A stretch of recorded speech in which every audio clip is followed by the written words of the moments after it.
guys. So I'm here with Pastor Victor, who he is a pastor of a church here in Huehuetenango, Guatemala. We were here like 8 years ago when we got to visit with him, and back then he was the owner of a construction company. He was very wealthy, and over the past 8 years, God has done this incredible work in his life and called him dramatically into the ministry. So I just asked him to share a little bit, and what's going to happen is he will speak in Spanish, and then I will dub a translation over the video so that you guys can understand what he's saying. So, Brother Victor, if you can just share your story. Amen. Amen. I'm very happy that you're here in the house with me. I think that last time you came here, I was just a businessman. The only thing that I was really interested in back then was money. It was just material things. But now everything's different. My whole story is different. The way I live is different. We've now been in ministry for 5 years. 5 years of ministry. But this ministry is the ministry of the Lord, not mine. It's the ministry that I do so that I can reach many people who can be saved and learn more about the grace of God and eternal life. So that's the ministry that God has given us. A few years ago, it was about 4 or 5 years ago, I think 5. Yeah, 5 years. The Lord brought me into his workshop. I didn't understand. I didn't know what it meant to be in his workshop back then, but he brought me in. And I came into this time where he started to move in my life. He started showing me that the most important thing in life was him, was living in him, working in him. And maybe it was 6 years ago, I was in this process that lasted for 9 months, where I couldn't even sleep. My wife would say, "What's wrong with you? Why can't you sleep?" And I'd get up, I'd walk around, I'd go out on the balcony, I'd cry and cry. And I got to this point where I said, "God, I need you to just take everything." I had trucks for my business. I had all these vehicles. And I would walk out and I'd say, "Lord, I don't want this anymore. I don't want money. I need you to take everything from me. And I need you to take me back to my very first house where I lived. There was just 2 little rooms. That was it. 2 rooms. And the floor was just dirt. That's where my wife and I started together. Because money could never fill me. And I did all these illicit things. And all that stuff ever did was just get me in problems. But 9 months went by. It was this process, and I can look back now and say this was God working on me. I was on God's workshop. And so after 9 months, the enemy spoke to me, and the enemy said, "The only way out of this is to take your own life." And so I actually called my wife and I said, "Honey, have you already had lunch?" Because it was the afternoon. It was about 1 in the afternoon. And she said, "No, I haven't eaten, honey." So I said, "Wait for me." So I told her, "Wait for me, because the devil told me I need to go poison my wife and then poison myself. And that way I would be relieved of everything." And so the enemy told me, "Prepare a soup, prepare a beef broth, and then put a pill in there that will poison both you and your wife." And so that was my plan. I was going to put that pill in the soup. And my intention was to poison both of us. And so I just couldn't handle it after all these months. But the Lord had been working on me through all of this. So I was on my way home, And as I was driving, I put the radio on. And you saw the road that we drove down to get to my house here. That's the road that I was on. And the radio was talking about the tribe of Benjamin. And they said, God always loves his people. That's what the radio said. So I heard that and I just started crying. Because I knew that I had always been trying to take care of myself. And in that moment, I knew God was trying to take care of me, but I never understood that before. But whenever I heard this song, I heard this testimony, I was weeping. But even then, the enemy kept saying, look, you need to go do what you got to do, and everything will be over. So I got here, I got out of the car, and there was this man. This man, God had sent here to my house, and he was here whenever I got here. And the man said, I'm here, God has sent me to lay hands on you and to pray for you. And it was about 3 in the afternoon, so my wife had already eaten. She had already had lunch. So I came in here. This stuff wasn't here before, this wall. It was just this couch. So we just sat on this couch where we are right now. And the man said, I'm going to pray for you. So he put his hands on top of my head. And when he put his hands on my head, I fell in the chair. Right here. My wife, my kids, they went upstairs. They didn't interrupt anything. And I was here for 2.5 hours just laying down on the ground. But whenever he put his hands on my head, the Lord took me in like this whirlwind. And as I was going up, God was showing me how all these different people were dying. They were dying of cancer. They were dying of diabetes. All these different kinds of people who were dying of all these different sicknesses. And his homes were destroyed. And I said, Lord, what is this? What does that have to do with me? And he said, look, because why is my people dying?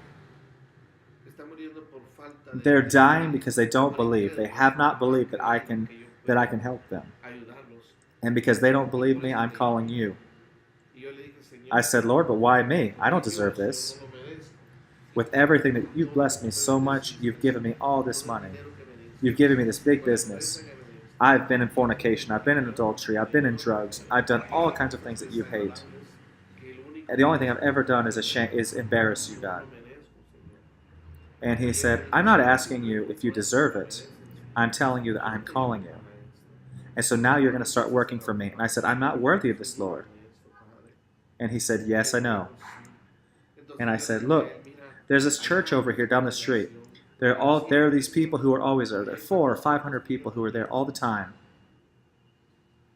And over there, they pray to you. They fast for you. They stay up all night praying for you. They worship you. I don't do any of that stuff. I barely go to church. And God said, no. Those 400 people that are there, they don't have the same heart you do. And that's why today you start working for me. And he said to me, so I raised up my hands, and God said, in your hands I put my power. Because you are going to put your hands, and you're going to put your hands on others, and I will put my power on them. But you will receive no glory from this. And I said, Father, I can't do it. I don't want the glory. I will never take your glory.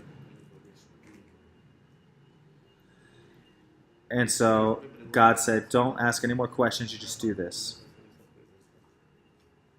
So then he showed me this big mansion. I was on the big hill, this huge, beautiful, luxurious house. And there were all these vehicles, these luxury vehicles that still haven't come out. I actually think that they're coming out 2019, 2020. I always keep an eye on vehicles. I always know the new ones that are coming out. So I asked God, I said, Lord, what are all these vehicles? What does this thing have to do with me? And he said, look, there, my people, because they don't believe in me, in those mansions are the blessings that I have for them. Those are the doctors' houses. And those vehicles belong to those doctors because my people don't believe in me. So what I have provided for them, the finances, they give to the doctors. And that's why I've called you. Now you are going to put hands on people, and I'm going to heal them. So after that, then I said, all right, Lord, if you want me to work for you, then I'll do it. But they're not going to believe me because money is what makes you important. Money makes you very important. Here, I'm Mr. Victor. I'm in the church, I'm Mr. I'm not Brother Victor, I'm Mr. Victor. On the few times that I go, they treat me with respect. Money makes me important. Money makes people important. Money makes the pastors have me sit up front of the church, and they despise the people who don't have money. So I'm Mr. I'm an important person. And if I leave that, I'm not going to be important anymore. So I said, nobody's going to believe me if I do this. God said, they're going to believe you because I'm going to send you. I said, okay, Lord, I will work for you now. So God said to me, He showed me these two pillars. There was one big pillar, and in that pillar, I had lots of names of different people that I didn't know. I said, God, who are these people? What are these names? And God said, these people are going to come to your house. They're going to come with a great need, and you're going to put your hands over them, and I'm going to put my power on them. You put your hands, I put my power, and you will see how those people will be healed, because they will believe. And they'll believe that I exist and I save. In this life, I'll do it. I said, okay, Lord. So then he said, he showed me another pillar. That other pillar, I said, okay, Lord, what about these names? And he said, those are the names of the places that I'm going to take you. The people that are there. I'm going to take you to these different people. You're going to pray for them, but you will never take glory from it. Sorry.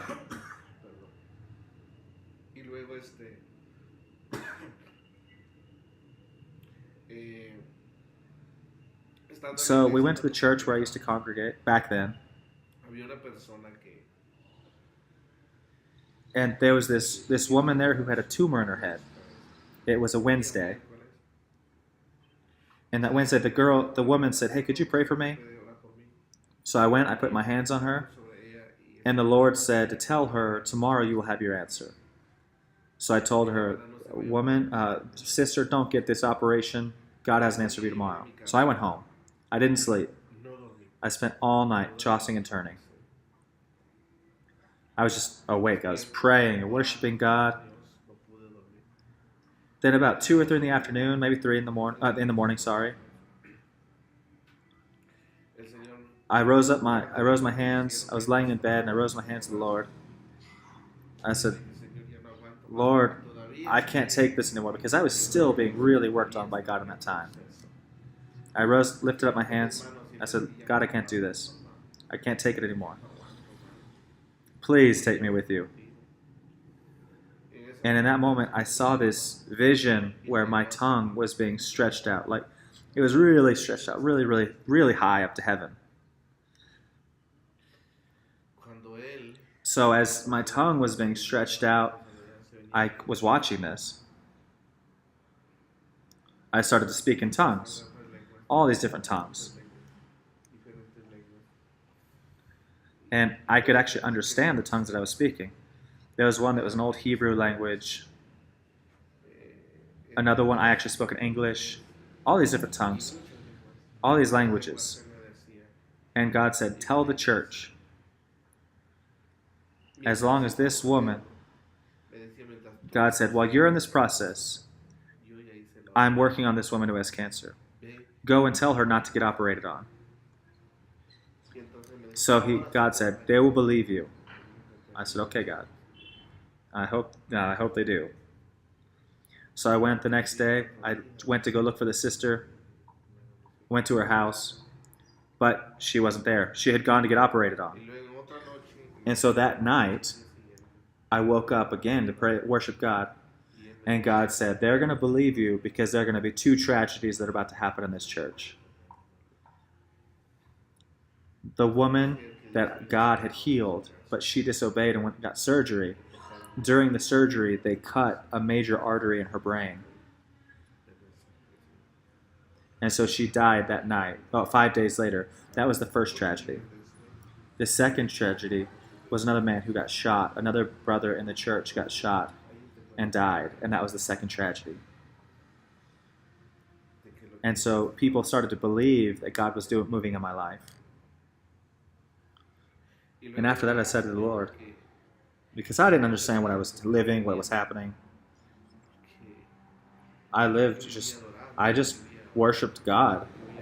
It was just a normal life, and then God started doing all this stuff. I was speaking in tongues.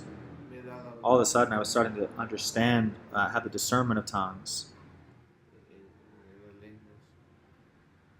And God said to me, God said, look, this is you.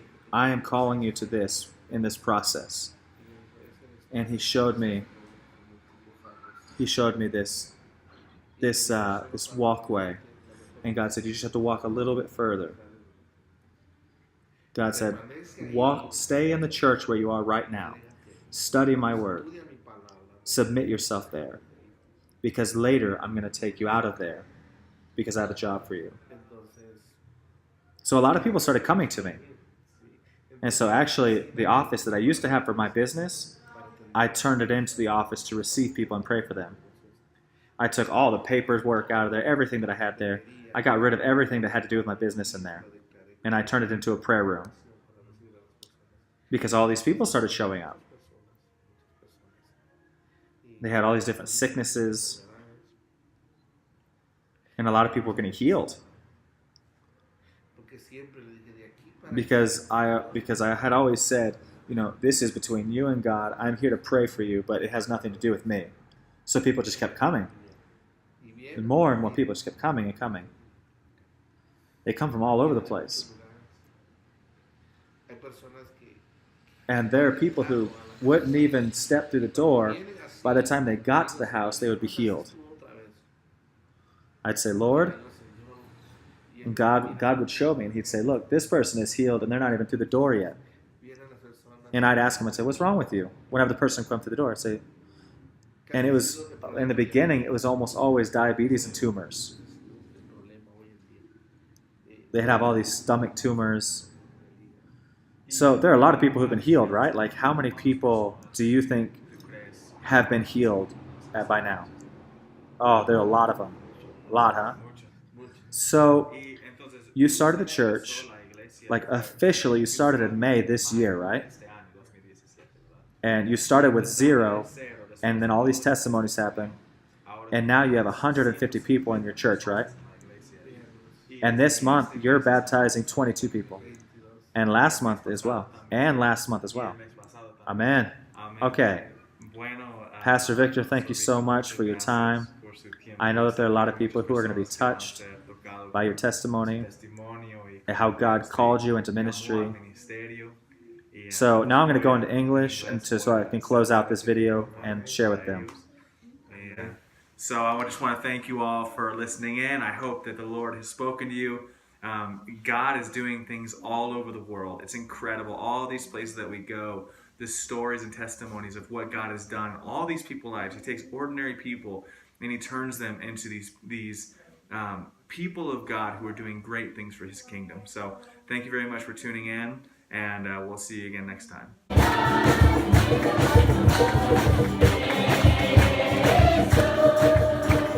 guys, thank you so much for watching this interview. I hope you've enjoyed it. If you have, then please feel free to subscribe, to comment, to share, and help get the word out about all these awesome testimonies and things that God is doing all around the world, because He is good, He is worthy, and we just like to make friends, and we like to share, and we like to like things. So thanks again. See you next time. Here at Pastor Victor's house after the interview. Check out these parrots. They say they bite, so I don't want them to suddenly attack me and bite my face off. Look at that. These are Victor's parrots. There's another one over there.